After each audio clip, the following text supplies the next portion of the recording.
Добар ден, ве поздравувам и во ова пријатно и убаво предпладне и верувам дека и вашето расположение е такво. Денеска ве поканувам повторно во 10 часот токму сега да бидете заедно со нас на нашата фреквенција и да проследите уште едно наше издание од емисијата Алфа Ординација.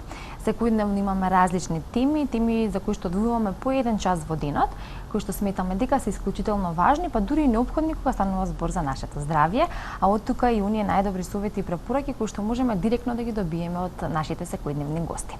Денеска ќе зборуваме на една тема која што ми се чини не сме обработувале многу во нашите многубројни изданија, а она за кое што се одлучивме е значењето на дијагностичката биохемиска лабораторија. Што подразбира тоа? Ние во текот на следниве 60 минути ќе зборуваме за тоа какво е значењето на ваквите испитувања, кога се прават, како изгледаат анализите, кои пациенти се соодветни за ваквите испитувања и што е оно што би требало да го знаете во овој дел или од информативен карактер во склоп на денешната тема. Се разбира, доколку имате прашања и телефонските линии денеска се отворени, да одговориме на некои од вашите прашања, кои што можеби до сега ве интересирале, сте правеле некои од овие испитувања, треба да ги направите, па можеби и имате некоја дилема. На оваа тема во Алфа Ординација денеска зборувам со магистар Сречко Рајовски, кој што е биохемичар од болницата Аџи-Барем Сестина. Добар ден за вас, Сречко, и добро дојдовте кај нас. Добар ден и од мене, добро ве најдов. Први би сакал да ви се заблагодарам за поканата да сум дел од една ваква едукативна емисија, во кој што освртот и акцентот би било на значајот на биохемиската лабораторија општо во секојдневниот живот, како и во медицината.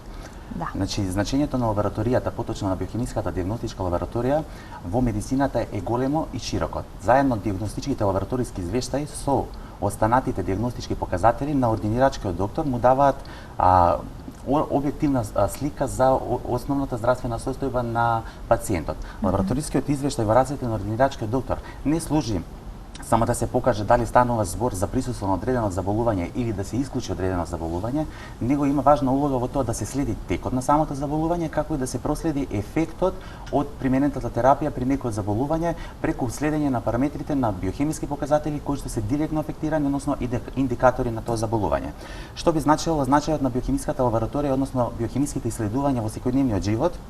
Тоа би значило да секој пациент, односно секоја личност, доколку се подвигнува на лабораториски исследувања во текот на годината, самата се превенира да навремено спречи, предвиди или навремено детектира одредена промена на биохемиски показатели кои што индиректно укажуваат за ризик за појава на одредено заболување или покажување на присуство на одредено заболување кое што понатаму во комуникација со ординирачки лекар би било превенирано и навремено спречено да тој тек и развој на болест се супресира, односно исклучи. Сега на прашањето, често се поставува прашањето кога е потребно да се направат одредени лабораториски испитувања и кој треба тие да ги направи. Препораката превентивна за секој пациент е да лабораториските испитувања се прават најмалку 2 пати во годината или на секои 6 месеци. Тоа би значило да секој граѓанин, пациент си појде до својот ординирачки доктор, односно матичен лекар и побара лабораториско исследување основен панел. Што би значило, што вклучува тој основен панел?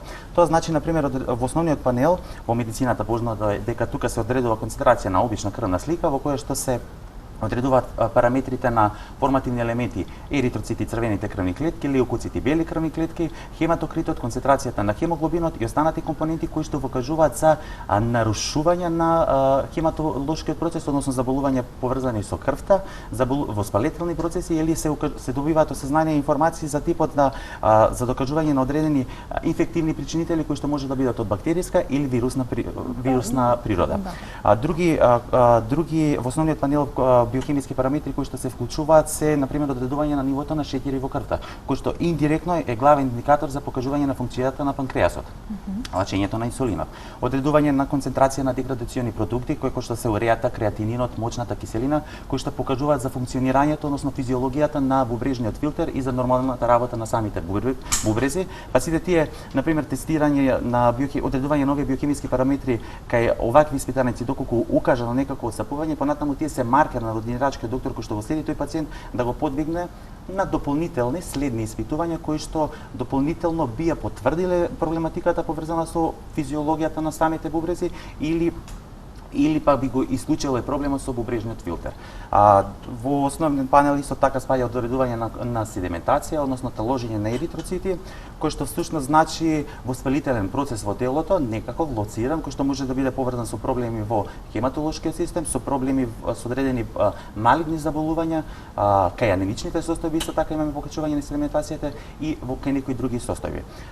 Сем деградационите продукти, важно е да се направи еден обичен биохемиски скрининг или биохемиска анализа на урина. Што тоа значи? Примерокот пациентот би доставил соодветен примерок на урина, прва утринска урина или втора, која што ќе биде подвигната на биохемиски скрининг, во кој што преку концентрација на ПК, концентрација на протеини, глукоза и останати биохемиски параметри, ние веќе имаме увид за функционирање на дорните уринарни патишта, а понатаму со седиментирање и микроскопирање на истиот примерок веќе имаме увид дали станува збор за некакви компоненти присутни во самиот седимент кои што кажуваат на бактериски инфекции или други нарушувања повторно поврзани или со бубрежниот филтер или со инфекции поврзани на самиот уринарен тракт. Тоа се основни панели кои што јас ги препорачувам превентивно да ги прават сите индивидуи, независно дали се здрави и се чувствуваат здраво, најмалку 2 пати во годината, се со цел да навремено се да превенираат и спречат непријатност, односно развој на некоја си проблематика која што понатаму би го нарушило квалитетот на нивното живење. Сем основен панел доаѓаат пациенти, постои втора група на пациенти кои што веќе доаѓаат со специјалистичко патување, тоа се специјализирани панели направени на барањата на ординирачките доктори. Имаме тип на панели, например, пациентите, оние што се постарите кои што например се соочуваат со одредени процеси на развој на остеопороза, имаат специјализирани лабораториски панели кои директно укажуваат за развојот на самата болеста, како и за текот на самата болеста, а истовремено и следење на ефектот од терапијата применета кај таквите заболени. Например, тука би се советувало во докажување на остеопорозата, испитување на одредени биохемиски параметри како што е неоргански фосфор и калциум во серум, неоргански фосфор и калциум во 24-часовен примерок урина или диуреза, уште како познато, одредување концентрација на ензимот ALP, на витаминот D, на прокалцитонин, на остеокалцитонин. Сите овие извештаи во рацете на ординирачкиот доктор му служат да мониторира со пациентот и препишува терапија соодветна на проблематиката со која се соочува пациентот. Други специфични лабораториски панели ми можам да ги кажам анемичните, доколку пациент кој што дошол на основно лабораториски испитување се укаже дека има ниска концентрација на хемоглобин, намалена концентрација на леукоцити, истиот е веќе сомнителен за присуство на одредена анемија, се подвигнува на уште дополнителни биохемиски испитувања кои вклучуваат дополнителни лабораториски тестирања, например одредување на концентрација на железо, на фолна киселина, на витаминот B12, одредување на концентрацијата на трансферин, на железоврзувачкиот капацитет во дигестивниот тракт, и благодарејќи на сите тие параметри веќе се има целосен увид, односно целосна анамнеза со каква проблематика се соочува пациентот, а понатаму со тие отстапувања во биохемиските параметри кои што би требале да бидат кај здравата популација во одреден референтен опсек од до, а тие се надвор, под или над, во домен на соодветна терапија се врши исследување на истиот пациент и нормализирање на вредноста во текот на одреден временски период додека трае лекувањето. Така и се од она што го споменавте и генерално општо факт е дека биохемиската лабораторија или ваквите лабораториски испитувања се исклучително важни во однос на и превентивно следењето на здравствената состојба. Така. Меѓу другото, доколку постои одредена симптоматологија или одреден проблем покрај консултацијата со докторот од областот каде што потекнува, се разбира, самиот проблем, се препорачува одредено лабораториско испитување кое што би ја дефинирало самата дијагноза, затоа и велиме дијагностичка биохемиска лабораторија.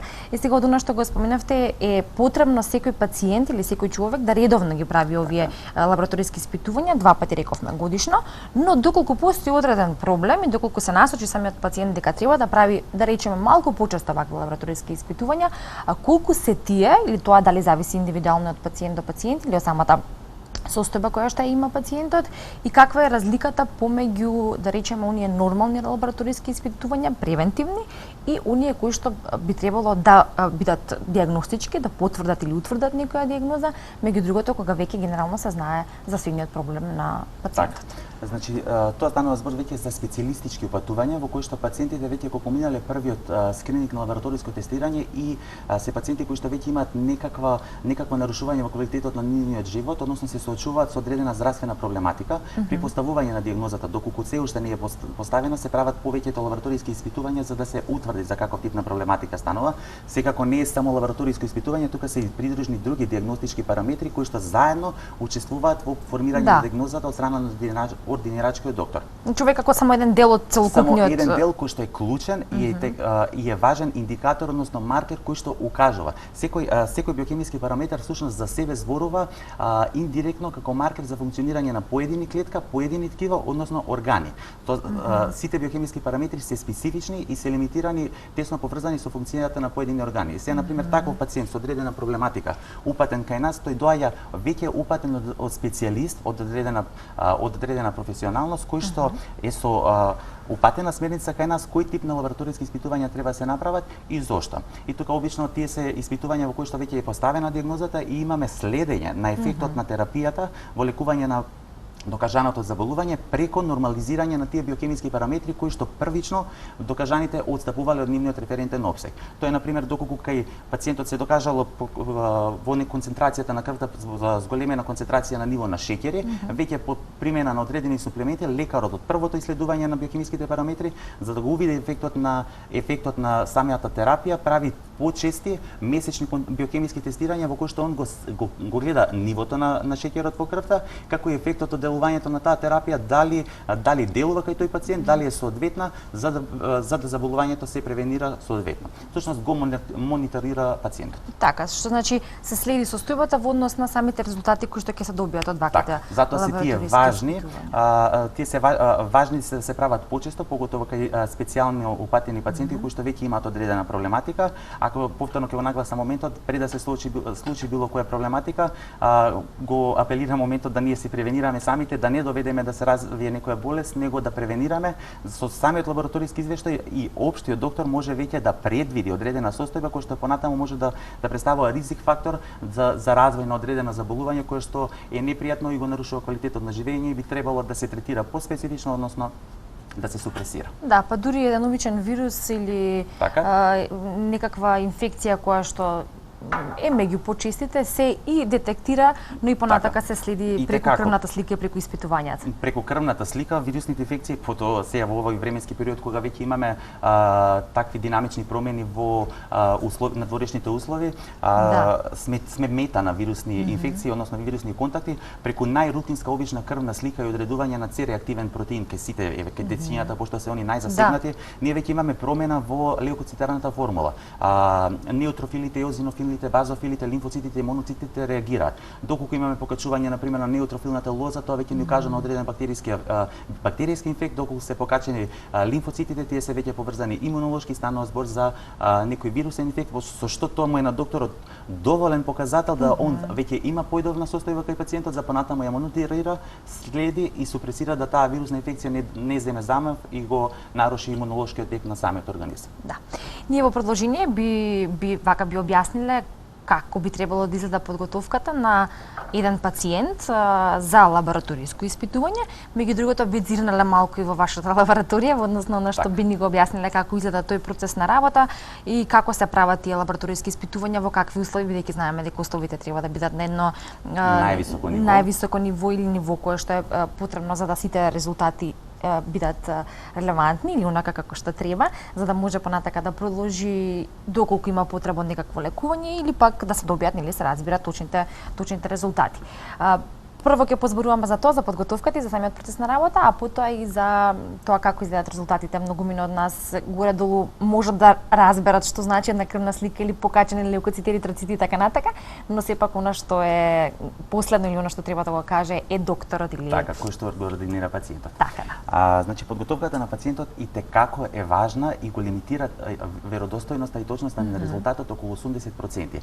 Тоа значи дека ние треба да имаме двосферна или ефективна комуникација со ординирачките лекари кои што ги упатуваат нашите пациенти на лабораториски исследувања. Тоа значи да специјалистот по медицинска биохемија во нашите лаборатории со сите биохемиски технологиски развои кои што веќе ги осознава едукативни сите информации поврзани со биохемијата и новитетите, да ефективно ги пренесува до ординирачките доктори, независно дали стануваат збор за докторите вработени во нашата болница при Аџи Батем Систина или вработени или матичните лекари, треба да имаат двосферна комуникација за да се знае знае новитети, да се знаат сите новитети кои што биохемиската лабораторија ги нуди, а со тоа да го знае и правилникот на правилно патување на пациентот за кој што ќе биде подвикнат на лабораториско тестирање. Што тоа би значило?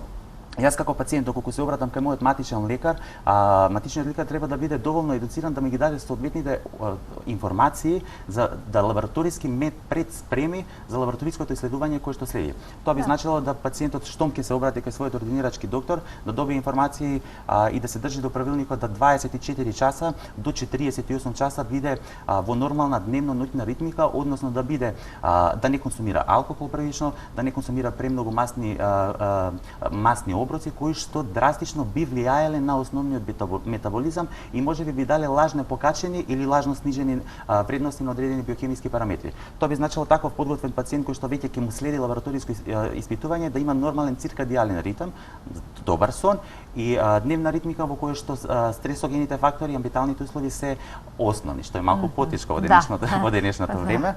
Таквиот пациент кога ќе дојде пред да дојде во лабораторијата треба да знае дека најмалку 8 до 12 часа, обично после 22 часот ноќта, да биде изолиран од било каква да не консумира храна, поточно да има физиолошко гладување, за да утрото кога ќе пристигне во лабораторија, односно во боцкачкото приемното лабораториско место флеботомистичко каде што се врши венде пункција и земање на примерок, ние имаме основен базален метаболизам на организмот, физиолошка состојба во која што параметрите се најточни и се во оној опсек како што се во соодветен правилен најточен опсек во самото тело на пациентот. Тоа би значило, значи препораката е да пациентот 20 до 40 часа биде во нормални циркадијални ритми, односно нормална дневно-ноќна ритмика, да не консумира алкохол претерано, да има понормални, но не многу масни оброци и да последните 10 до 12 часа биде подложен на предлабораториското тестирање на гладување, односно тоа е физиолошко гладување, доколку имаме пациенти постари кои што по старата популација кои што се под одредена терапија, медикаменти односно со различни заболувања, да истите пациенти се советуваат да тие лекови си ги земат со себе, си ги понесат со себе во лабораторија и да ги консумираат по завршување на вене функцијата. Затоа што самите сите тие компоненти, лекови, суплементи кои што ние ги консумираме секојдневно, индиректно го засегаат понатаму аналитичкиот процес и се одразуваат на конечниот лабораториски извештај, што би значило на добивање на извештај кој што можеби одстапува од реалната слика на пациентот и тога веќе имале погрешно лабораториско интерпретирање, а ординирачкиот доктор на база на тој лабораториски наод има погрешно лабораториско мониторирање со тој пациент. Да, и во случај одење во погрешна насока, што можеби пак во вашето секојдневно искуство и на вас како биохемичари, но и на докторите, веќе кога ќе се видат такви параметри, можеби се претпоставува дека самиот пациент не го испочитувал она што треба да го испочитува во тие 20 или 48 часа, па се прави веројатно и некоја одново, односно да се повторува испитувањето. Така. Значи, како што кажа, подготовката на пациентот таа е една предгранка од преданалитичка фаза. Значи, самиот процес на изработка на лабораториската диагностика опфаќа неколку фази. Преданалитичка фаза во која што е опфатена и ова подготовка на пациент, фаза во која што е директно лимитирана од ординирачкиот доктор и оној што е во контакт со пациентот. Она што е особено важно да го нагласиме затоа што ние лабораториски аналитичкиот дел работиме заднински. Ние не работиме со пациент, него работиме со биолошки примерок добиен од пациентот. За нас пациенти се биолошките примероци, крв, урина, биолошки течности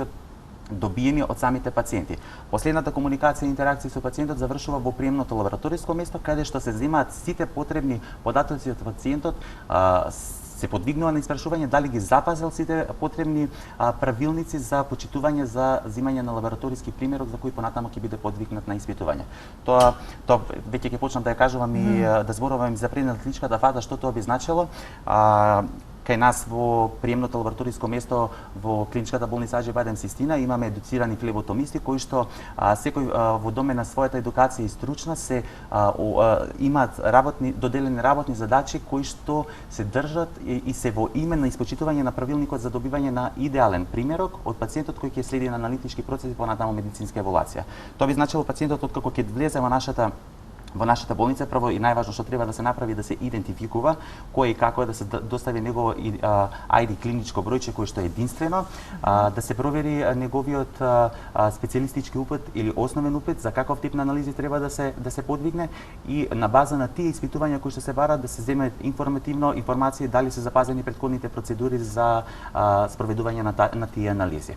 Значи, по влезот на подоаѓањето на пациентот во нашата лабораторија се прави приемен контакт, се проверуваат анализите кои што треба да се работат, се зема анамнестичка информација од пациентот, тоест основните информации за пациентот дали е запазил пред аналитиката и доколку се воспостави дека се е испочитувано се пристапува кон венепункција, што представува втор дел, односно преданалитичка фаза која, како што кажа, 80% понатаму го лимитира точноста и веродостојноста на самиот над. Флеботомијата и како е важна и треба да биде запазена максимално, затоа ние се стремиме и се трудиме постојано да нашите флеботомисти, односно лабораториски техничари, постојано се едуцираат и ги следат биохемиските трендови во процесот на флеботомијата и припремата за зимање, односно венепункција на примероци во соодветни епроветки, понатамо нивно транспортирање и подготвување за аналитика.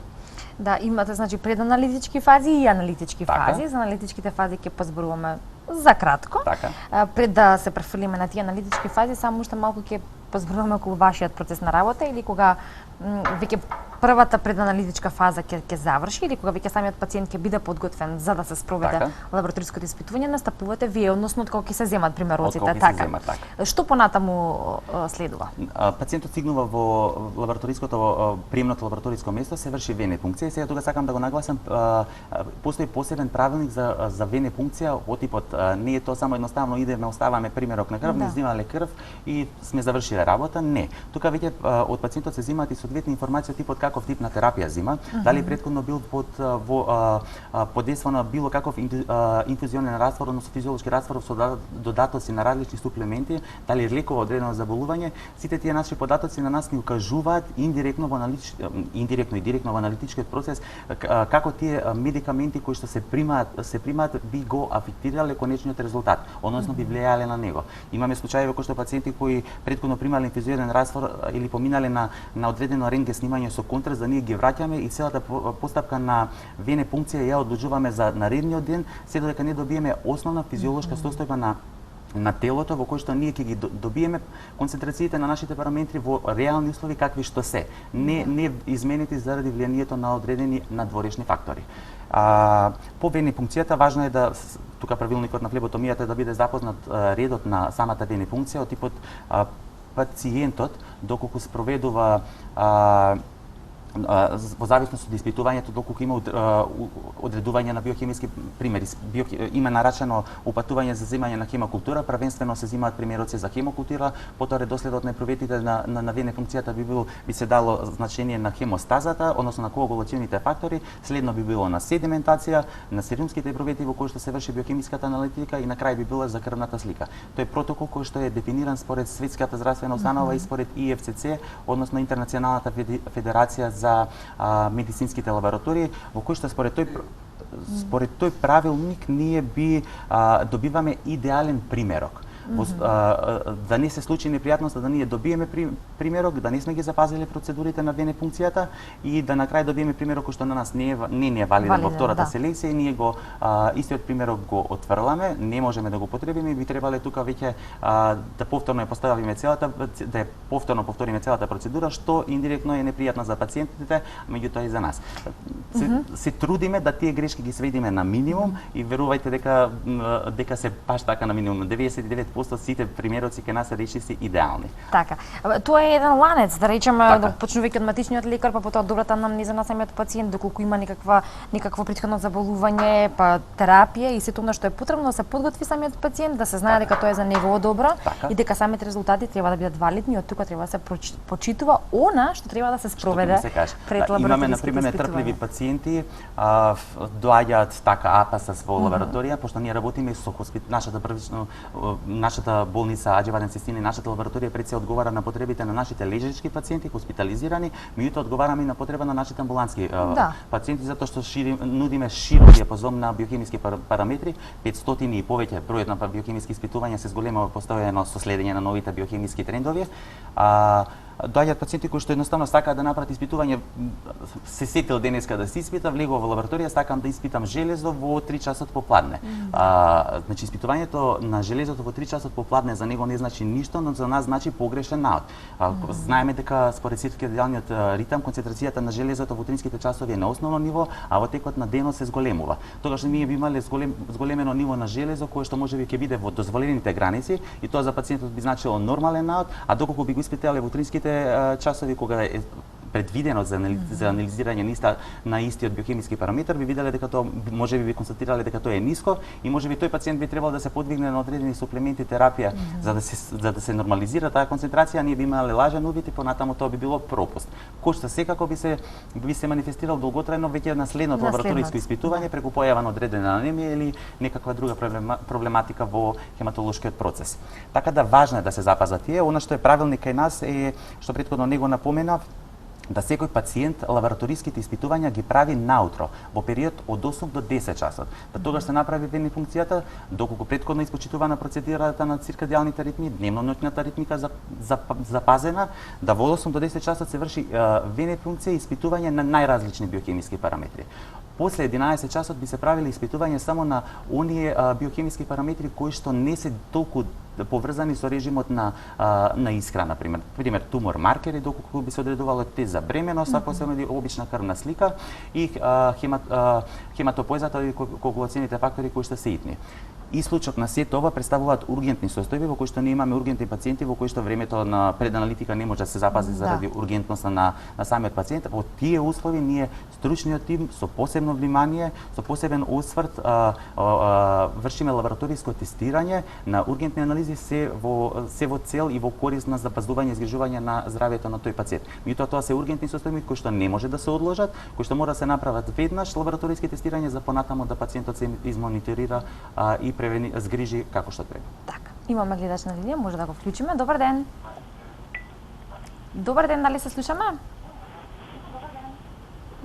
Ние ништо не слушаме, не знам гледач дали не слуша нас. Добар ден. Ке го поздравам уште еднаш, ако не се добиеме, тогаш значи дека нешто не е во ред, веројатно со линиите. Добар ден. Добро, верувам дека вржијата ќе проверат дали има некаков проблем. Се надам дека ќе го вклучиме гледачот. Во однос на Ева вака да го сумираме пред да направиме кратка пауза за реклами, да го сумираме она што го кажавме достега, еве да биде и појасно и потсетување за оние кои што не гледаат и за оние кои што ги интересира се разбира ова и се во онаа група на пациенти кои што редовно се ги прават превентивните лабораториски испитувања, но пак можеби и со одредена дополнителна причина зашто би требало да се и почести ваквите лабораториски испитувања. Сепак е важно да се запази времето на правењето на лабораториските испитувања и препораките и советите кои што ги давате вие, односно докторите или целокупниот тој тим кој што препораките се унифицирани и треба да се општо познати и за нас како стручњаци во таа професија, меѓутоа и за ординарачките доктори кои што веќе упатуваат лабораториско исследување. Лекарите ги знаат и ги почитуваат, меѓутоа често пати пациентите знаат да си допуштат слобода, рачунајќи дека јадењето, режимот на исхрана нема никакво влијание на лабораторискиот исход, па тука би требало повеќе на таквите пациенти да посовесно се објасни дека всушност исходот на тие резултати би значило натаму затајување или заобиколување на можен проблем кој што пациентот може би го има. Така, што ќе биде се разбира на најголема штета на самиот пациент, доколку не се испочитува тој, не се спроведе тоа кое што претходно е препорачано. Рековме дека ќе зборуваме во продолжение за аналитичките фази и ни остана уште неколку важни работи кои што се разбира ќе ги зборуваме до крајот на денешната алфа ординација. Дали сега го имаме уште гледачот на линија да го вклучиме или ќе погледнеме реклами? Може да ми даде режијата знак? Нема, добра. Тогаш ќе се одмориме малку со реклами во 10:30 стандардно, а потоа продолжуваме со денешната тема. Останете со нас на Алфа. Продолжуваме со денешното издание или денешната тема, онаму каде што застанавме. Имаме уште, како што споменав, неколку прашања и информации кои што ќе ги добиеме во склоп на она што би требало да го знаете за значењето на дијагностичката биохемиска лабораторија, што е впрочем наша денешна тема. Во првиот дел или почнувајќи од 10 часот објаснивме накратко што значи значењето на ваквите лабораториски испитувања, кои пациенти би требало да ги прават, односно би требало да ги правиме сите, редовно или превентивно, 2 пати во во годината, а доколку се појави некаков проблем, не дај Боже, тогаш тие треба да бидат и почести или онака како што советува докторот. Она што е важно е да се земе една добра анамнеза, за да понатака може да се продолжи со било кој од овие испитувања, меѓу другото и за категоризацијата на пациенти во зависност од одредени заболувања, дали се тоа хронични заболувања, дали е одредена терапија за која што треба да се има предвид, а истовремено и пациентите кои што исклучително треба да бидат информирани во однос на тоа што се прави, како се прави и што е нивна задача во однос на понатамошните резултати и валидноста на самите испитувања, како што споменавме. Потсетувам, магистар Сречко Рајовски е мој денешен гостин, биохимичар од болницата Аџибадем Систина. Сречко, ги продолжиме каде што застанавме, рековме дека ќе ги објасниме аналитичките фази, но имаме гледач, надевам дека овој пат ќе се слушнеме и ќе можеме да одговориме на прашањето. Добар ден. Ало, добар ден. Добар ден, повелете. Јас сум малку ван од темата. Ќе може ли? Да слушнеме? Ало? Да го слушнеме прашањето? Значи може. Да, повелете со прашањето, па ќе видиме така. дали ќе можеме да го одговориме во зависност од тоа колку сте надвор од темата. Да го прашам докторот. Значи, имам јак стрес. Добра. И имам идено кај ускопи кај Моме Петковски. Примам лекове, све тој, али ја мислам дека почнаа више и лековете да не ми делуваат. Како можем ја на кој начин тој да го избегнам?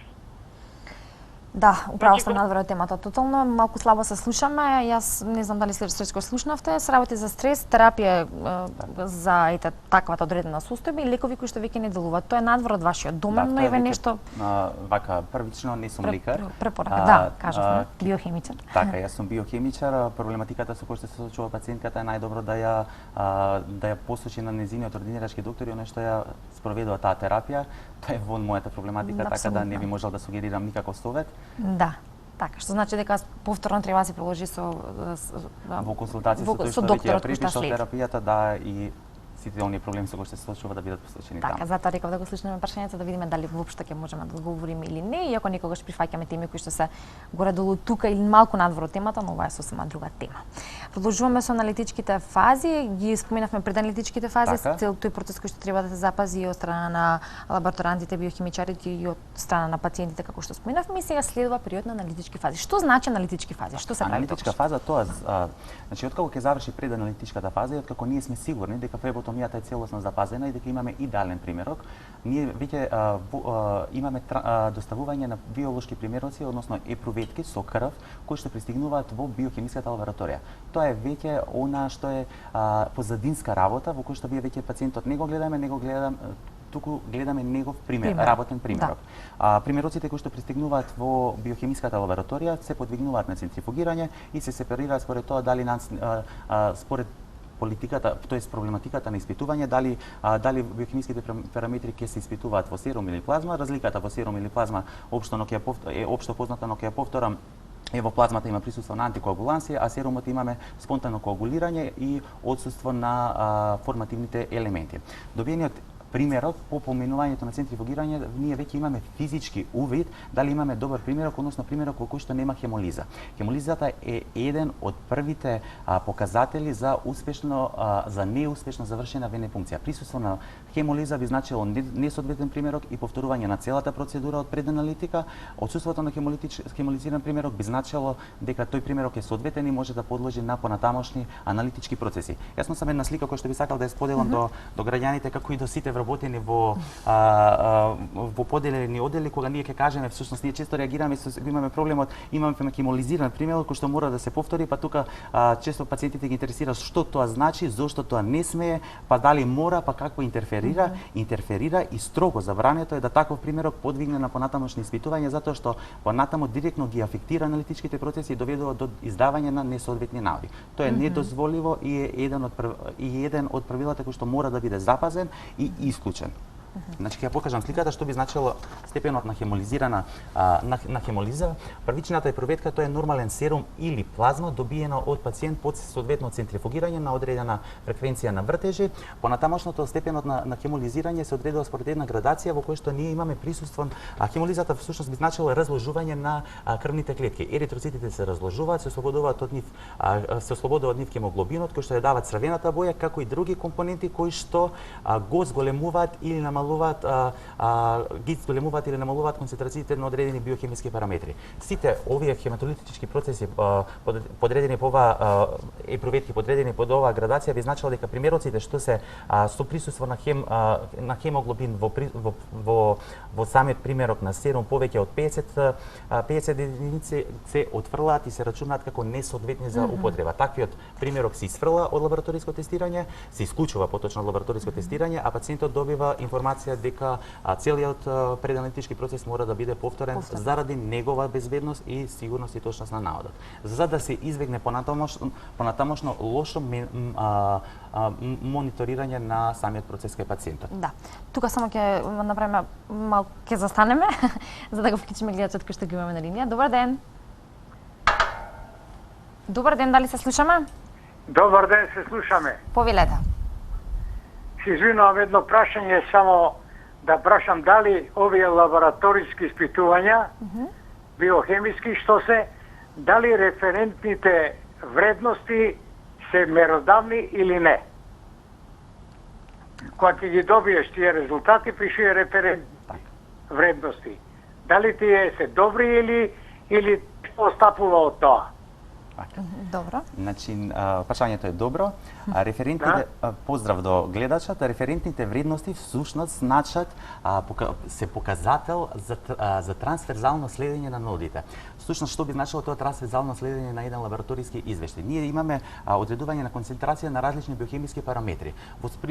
Ќе земаме еден пример за да му доволувам на господинот тоа што значи доколку концентрацијата на железо во детектирана кај тој пациент изнесува околу 7 микрограми на литар или независно во која интернационална единица ќе се изрази, би значило ние имаме и референтен опсек од колку до колку максимална вредност е дозволена концентрацијата на железо да биде присутна во циркулацијата, односно во самиот организам. Така да референтна вредност од 5 до 25, тоа би значеле вредности во кои што би требало да се движи концентрацијата на испитуваниот параметар, во случајов еве железото.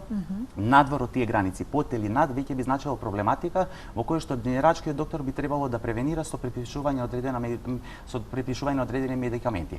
Сега за веродостојноста на референтните вредности, тие се прифатени според Светската здравствена организација и унифицирани. Тие се различни според старосната граница, според тоа дали станува збор за дете, дали станува за возрастен човек, за постаро лице или дали станува за физиолошка состојба кај бремените жени во кои што референтните вредности се поразлични и во друг референтен опсек. Разликата во тоа што различна е физиологијата на развојот на детето, разлика е физиологијата и процесот на метаболизмот на возрастните луѓе и тие референтни вредности или се зголемени или се намалени, меѓутоа се точни и секогаш треба да се водат по нив, меѓутоа не би требало да ги интерпретираат пациентите, него тие би требале да бидат интерпретирани и интерпретирани од страна на ординирачкиот доктор.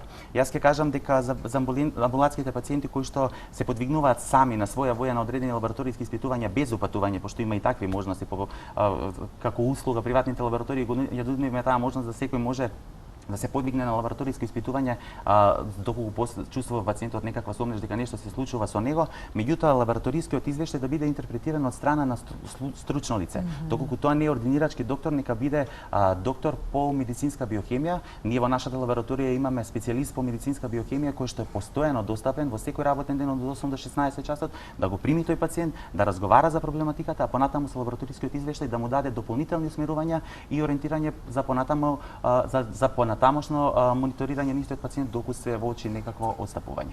Да. Ми се чини дека имаме уште еден гледач. Добар ден. Добар ден. Добар ден, повелете.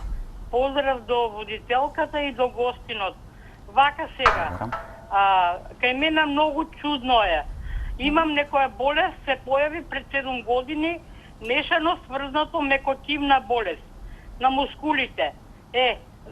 Дечкото ја знае валда таа болест. Еве сега 5 месеца у кревет сум, 5 месеца нон-стоп ме носат гора на лабораторија да направам, како може се да ми биде седиментацијата 120.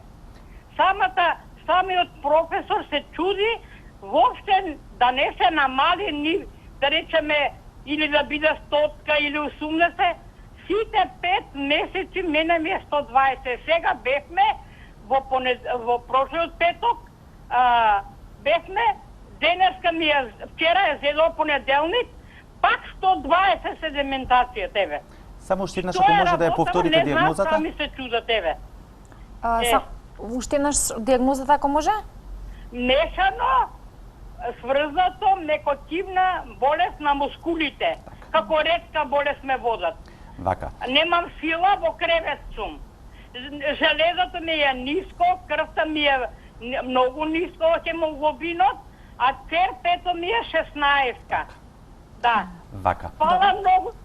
Ви благодарам за јавувањето, да видиме. Значи не би навлегол во врска со дијагностиката, со дијагнозата што таа значи, меѓутоа високата седиментација и напоредно со тоа веќе кај пациентката детектирано и покачен С-реактивен протеин, тоа значи дека локално во телото се случуваат одредени воспалителни процеси кои што доведуваат до таложење на еритроцитите и зголемуваат седиментацијата. Значи кај оваа господја конкретно присутен воспалителен процес кој што биохемиски повторно може да се следи преку промена, односно зголемување на концентрацијата преку зголемување на вредноста на седиментацијата и преку зголемување на концентрацијата на ЦРП-то. Тоа значи дека се уште има воспалителен процес во телото кој што ја нарушува нормалната физиологија на функционирање. Пациентката понатаму секако во комуникација со ординирање со нејзиниот ординирачки доктор треба да го продолжи понатамошното мониторирање за справување со таквата состојба. Всушност самите биохемиски параметри веќе тука имаме следување од првична состојба, пошто неколку пати се лонгитудинално се следи наодот, во кој што ние гледаме дека првичните наоди се повторуваат и понатаму. Дали ефектот од терапијата или влијанието понатаму, дали ја подобруваат или не ја подобруваат состојбата, тоа е веќе на увид и и под контрола на докторот кој што ординира со самата пациентка, односно се соочува со порешавање на проблематиката поврзана со нејзината дијагноза. Така. Меѓутоа сите тие маркери кои што ги кажа, намалено железо, покачено ЦРП, покачена седиментација, укажуваат на воспалителни процеси кои што железото се губи, се троши, а хемоглобинот исто се намалува, концентрацијата на хемоглобинот, седиментацијата расте заради тоа што еритроцитите се таложат, а ЦРП-то заради воспалението кое што е стриктно специфично за локално воспаление, поточно воспаление кое се случува на ниво на ткиво, кој што кажа господјата поврзано со мускулите. Така. Имаме уште околу аналитичките фази, ми се чини, таму каде што застанавме, рековме степенот на хемолиза или кога е главен фактор кој што на нас ни значи да ни покажува на нас аналитичарите вклучени во аналитичките процеси дали тој примерок може понатаму да подлегне на биохемиска анализа или не. Доколку сите услови се запазени, имаме соодветен примерок кој што ќе подлегне на одредена лабораториска анализа, веќе следи аналитичката фаза во кој што ние претходно имаме аналитичката фаза е составена уште од неколку подфази кои понатаму ќе ги спомнам. Едната е аналитичка евалуација и на крај медицинска евалуација во кој што стручно се погледнуваат повторно ревидираат сите чекори на аналитика се до издавање на конечен лабораториски извештај од страна на нашиот специјалист по медицинска биохемија, кој што понатаму од истиот лабораториски извештај го упатува до ординирачкиот доктор кој што веќе мониторира со самиот пациент. Аналитичката фаза тука е важно да имаме аналитичко калибрирање на мерните инструменти. Значи независно за типот на Независно со кој тип на инструменти располага една биохемиска лабораторија, важно е да истата ги почитува да методологијата го почитува правилникот на работа предвиден според Интернационалната федерација за медицински лаборатории, да истата е прифатена според Светска здравствена установа, да е усвоена од страна на од Комитетот за стандардизација на клинички лаборатории и кај нас во Македонија да е прифатена од страна на Асоциацијата за примена на храна и лекови. Почитувајќи ги сите овие услови, водејќи се според стандардите предвидени од ИФЦЦ за работа на една медицинска лабораторија, односно клиничка биохемиска лабораторија, ние значи дека обезбедуваме методологија, водејќи се во тој принцип кој што е современо калибрирана, навремено калибрирана, изваждарена, точна и имаме контрола на биохемиските параметри, односно реагенсите со помош на интерни контроли во кои што ние имаме примероци со различни левели на концентрација во кои што ние ја мериме точноста, односно прецизноста на функционирањето на таа метода. Тоа се прави секојдневно. Нашата лабораторија има пракса да во текот на денот спроведуваме 3 пати контролирање, пред почетокот на работа во раните утрински часови, по завршувањето на првата смена и во ноќната смена, бидејќи лабораторијата нуди лабораториска услуга на широк широк диапазон на биохемиски параметри, 24 часа секој работен ден, а стручната консултација е, како што го напоменав претходно, во секој работен ден од 8 до 16 часот во присуство на нашиот клиничар, односно на нашиот доктор по медицинска биохемија. Сега тоа би значило откако ние сме сигурни дека нашите инструменти се искалибрирани, проверени и дека спроведуваме дека нашите контролни примероци кои што се поставуваат со познати референтни граници, се во референтен опсег, тогаш пристапуваме кон аналитика и одредување на концентрацијата на биохемиските параметри кои што се посочени кај пациентот.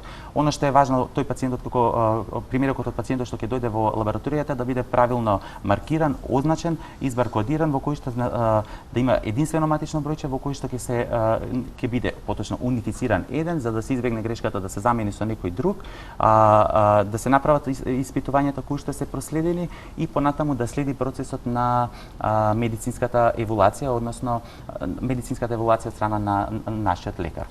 Сега што би значило за контролата на квалитетот, ние дека сме, кој што кажав, нашата лабораторија од 2013 година можеме да се пофалиме со тоа е што работиме според стандардот за квалитет ISO 15189, што значи тоа представува меѓународна организација која што ги унифицира сите лаборатории да работат и го почитуваат стандардот на квалитет на работење во секоја лабораторија.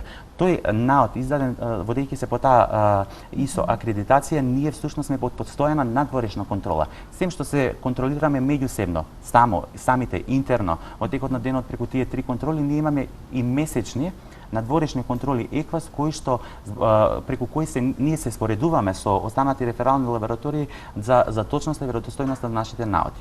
Така, имаме повторно гледач. Добар ден. Добар ден. Добар ден, повелете. Поздрав до двајцата. Поздрав. Така едно прашање да постава, дали е нормално шеќер да биде 1,070. Ќе ве замолам само уште еднаш да го повторите прашањето. Дали е? Дали е нормално шеќерот во крвта да биде 1,070? А во која единица? Милимол на литар? Тоа не знам, тоа не се разбира.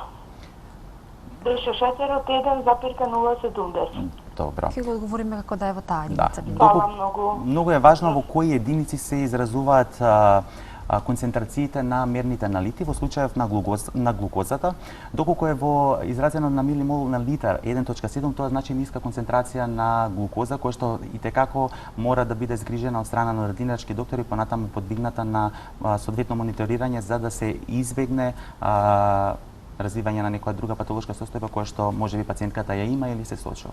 Тоа е ниска концентрација. Зашто рефералната концентрација на глукозата би требало да биде од, ајде да кажеме, 4,2 до 5,6 е референтниот опсег. Надвор од овој опсег ние имаме овдека хипогликемија или намалена концентрација на ниво на шеќер во организмот.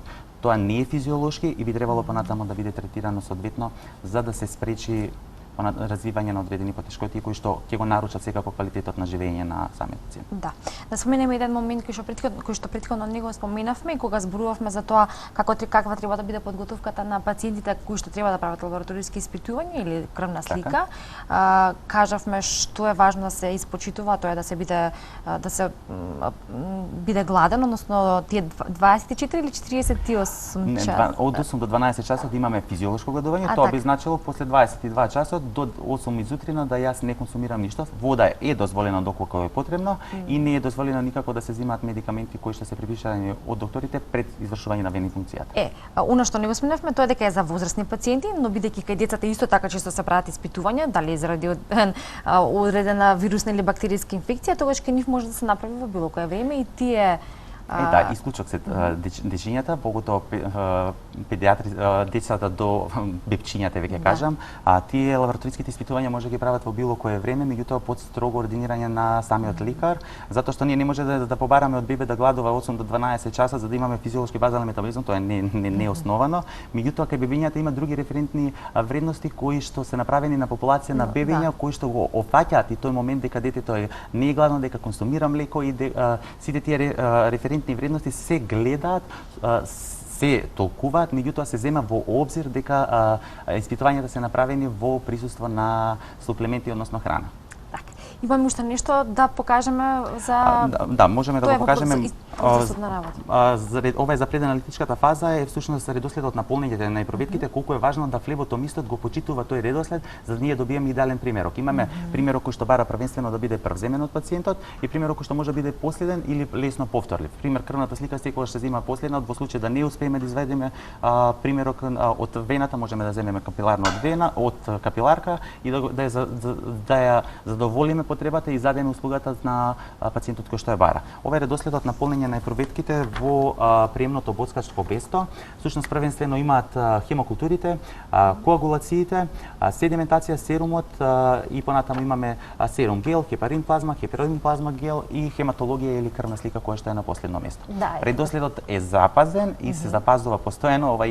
Ова им е како добро утро на нашите флеботомисти, го знаат и го почитуваат секојдневно. Да. Доколку се случува на пример доколку се измеша тој редослед да ние заради волуменот на количината на крв кој што е потребна за да се земе за соодветното испитување, се случува на пример ако редоследот не е запазен да веќе со епроветката која што би требало да биде првенствено земена првично во пациентот да биде земена последно, да ние немаме доволен примерок на крв, да треба да се повтори целата процедура, односно да се направи уште еднаш венепункција од другата рака. Да, ете така една интересна информација за нашите гледачи или за сите оние пациенти кои што нели правеле лабораториски тука ќе го испитувања. нагласам моментот дека доаѓаат пациенти кои што сакаат да направат поширок диапазон на биохемиски тестирања и велат зошто 7 или 8 епроветки. Да. Токму затоа, заради тоа што ние секој биохемиски параметар има спецификација, правилник во каков тип на примерок треба да се складира, чува, центрифугира и транспортира за да се подигне понатаму на аналитичко тестирање. Не може ние да испитуваме на пример концентрација на коагулациони фактори во ЕДТ антиоглобуланс. Тоа ќе интерферира и ќе доведе до лажни наоди, неточни.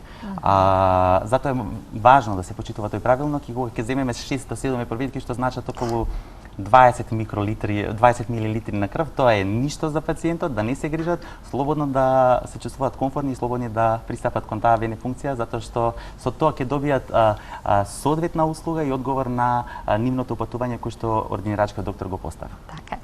Имаме уште еден гледач кој што ќе биде последен, бидејќи имаме уште 5 минути и неколку работи кои што треба да ги споменеме до крајот. Добар ден.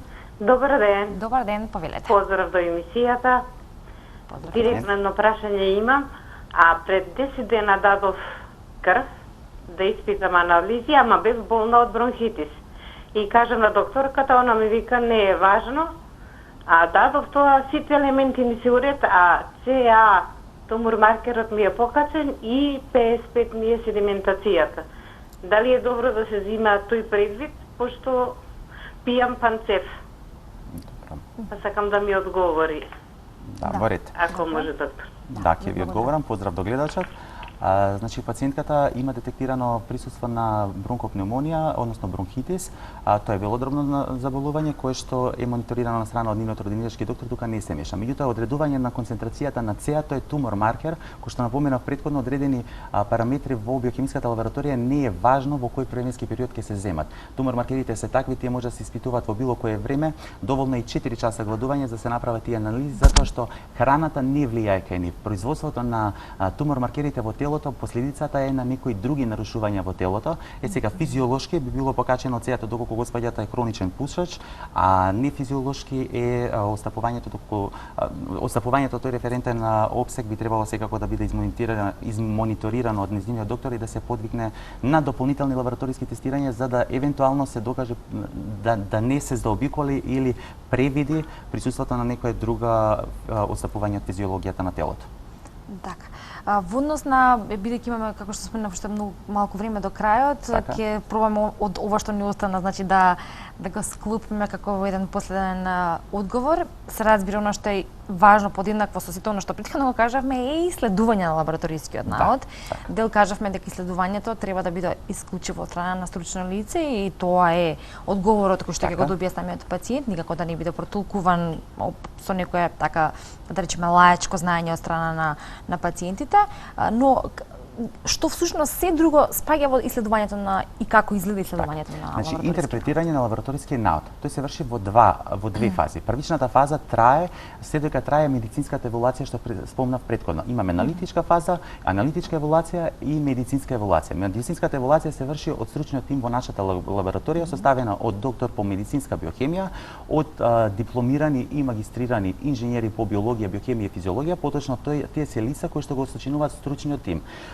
Сите лабораториски извештаи пред да се издадат на пациентот први поминуваат на евиденција, односно ревизија од страна на стручниот тим кај нас, пред да истиот наод заврши кај пациентот. Се согледуваат сите фази на испитување, дали се запазени, доколку се запазени и испочитувани правилниците за работа и лабораториски тестирања, истиот лабораториски извештај се предава како конечен лабораториски наод на ординирачкиот доктор кој што ординира со пациентот. Сега е модерно време да секој пациент со помош на своите лабораториски извештаи си изгугла и си прочита секаков тип на информации, што од една страна е позитивно, меѓутоа филтрирањето на податоците на Google се не секогаш специфични и точни, па тука јас би посоветувал да самите пациенти не ги интерпретираат сами наодите за себе, него да истото го дозволат на стручњаците, односно оние кои што ординираат со нив.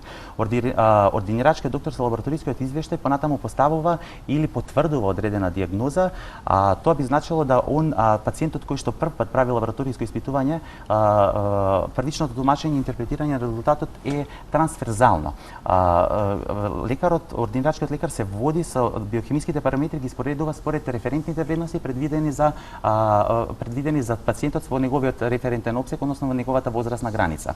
Со помош на тие референтни исследувања и отстапување во биохемиски параметри, он понатаму го подвигнува пациентот и го усмерува на дополнителни дотестирања или до анализи се со цел за потврдување или исклучување на присуство на одредено заболување. А исклучок ни се болничките пациенти кои што имаме лонгитудинално следење на болеста, кај што е веќе поставена некаква дијагноза, па ние тука се трудиме, поточно ординирачкиот лекар тука веќе лонгитудинално ги следи лабораториските извештаи од првичното стапување на биохемиските параметри, по припишување на одредена терапија кај пациентот и понатаму врши следственост на ефектот на терапијата преку доведување на тие биохемиски параметри повторно во референтен опсек. Доколку мене железото ми отстапувало во крвта, ординирачкиот доктор ме следи, ако ниската концентрација на железо на првиот наод била ниска, по припишување на одредена терапија би очекувале тоа да се покачува и докторот лонгитудинално тука ги споредува извештаите едни со други, се додека не добие повторно нормална физиолошка состојба на тие биохемиски параметри во телото кои што се директно индикатори за функционирање или на поединото ткиво или поединиот орган во сечениот. Така да стриктно ја советувам, тоест апелирам да сите граѓани или лице стручно како што е доктор по медицинска биохемија или ординирачки доктор кој што е запознаен со самата проблематика на пациентот. Да. И тука за на крај ќе ги споменам информативните системи. При се разбира поволностите на работата во биохемиската лабораторија, бидејќи сето она што представува информација од сите пациенти и нивната достапност до целокупниот тим кој што работи во ваквите испитувања е исклучително важен. Значи ќе кажам бенефит, модерното време информатичките технологии овозможува, ако се споредам, јас не сум имал искуство да работам со старите позастарените системи, кај нас бенефитот е што нашата болница е мрежно поврзана да лабораториските наоди кои што се веќе ревидирани, стручно потврдени од нашиот стручен тим, се веќе се потврдуваат и по самата авторизација се во директен увид електронски трансферирани до ординирачкиот доктор кои што се поставени во нашите различни одели во кои што се хоспитализирани пациентите. По нашата авторизација ординирачкиот лекар веќе може да ги отвори истите лабораториски извештаи, нема потреба да ние принтаме лабораториски извештаи па време на издавање па чекање, него со самиот момент на авторизирање ние обезбедуваме една проверка стручна, ревизија на истите наоди и електронски трансфер на истите наоди во најкраток временски период, се со цел и во име на тоа да пациентот навремено се згрижи и превенира неговата здравствена состојба. Тоа е бенефитот на информатичките технологии. Тоа се лабораториски информациони системи кои што се инструментите директно поврзани со болничкиот систем и каде што трансферот на наодите се врши директно по електронски пат. Сечка, ви благодарам за денешното гостување и за исцрпните одговори кои што можевме да ги добиеме, иако ова е една тема која што Има доста работи кои што треба да се кажат, Така. ние ги кажавме оние кои што се најважни и веројатно највеќе ги интересираат пациентите или пак тоа се најчестите нивни прашања кога треба да прават одредени лабораториски испитувања, така што верувам дека на дел од нив им помогнавме, но оние кои што успеа да се вклучат и одговоривме на некои од нивните прашања. Верувам дека ќе се видиме во следна прилика каде што ќе имаме можности повеќе да зборуваме за ваквите лабораториски испитувања и уште нешто што е важно на оваа тема. Така, јас ви благодарам на поканата да сум дел од оваа едукативна емисија во која што нешто повеќе кажавме за процесот на работа во биохемиската лабораторија. Секако ова е само основно, јас ќе напоменам дека има многу моменти кои што можат да се дебатираат и да бидат тема на дискусија во некои од наредните емисии. А сакам да го искористам моментот да го поздравам да го поздравам целиот тим во лабораторија со кој што ние секојдневно работиме и сме таму да одговориме на потребите на нашите пациенти секојдневно, стручно, професионално, поддржани тимски поддржани да успечиме со сите тие потреби. Поздрав и од мене се разбира до сите нив и благодарност за соработката која што и понатака ни продолжува. За среќа имаме можност и простор, така што ќе зборуваме се разбира и во некои од нашите следни емисии. Имајте убав работен ден. А вам ви благодарам за денешното внимание и за тоа што денеска не следевте. Верувам дека ова беше една интересна тема за вас, како што спомена со оглед на тоа што претходно и не сме зборувале, а ваквите биохемиски лабораториски испитувања се исклучително важен дел, како што рековме, од целата таа диагностичка постапка или пак превентивно следење на состојбата на здравствената состојба или на состојбата во однос на нашето здравје. Ве оставам, верувам, во добро здравје и добро расположение со програмата на Алфа и ве поканувам повторно утре во 10 часот да бидете заедно со нас. Довидување.